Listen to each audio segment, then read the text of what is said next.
sasabihin ko, si Diwata kasi talaga niya mag-business dito. Kaya huwag niyo naman gano'ng business. Hindi ka nakikita kayong video niya para pagod niya. Di ba? Pagod. Kaya sila nakikinig niya rin. Ewan ka sa Facebook, marami nagsasabi na gusto lang daw namin na marami nagpapapicture. Sa totoo lang guys, nung umpisa, nung nagsisimula pa lang kami makilala, asaya sa feeling na may uma-idol, na may nag-support. Pero kapag kayo nasa tayo namin, ang hirap po talaga. Ang hirap po talaga. Maraming salamat sa mga tao sa sumusuporta, syempre, di ba? Maraming salamat po sa inyo.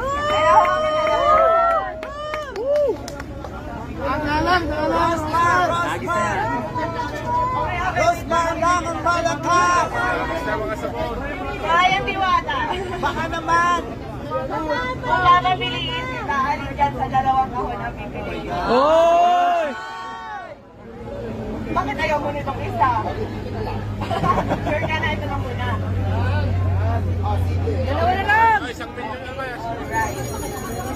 Unahin na natin. Sure ka na talaga. Mas nabibent mo to.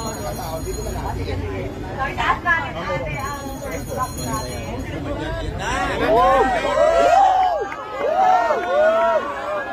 Ready ka na ba? Go na? Ready ka! Go ka na talaga?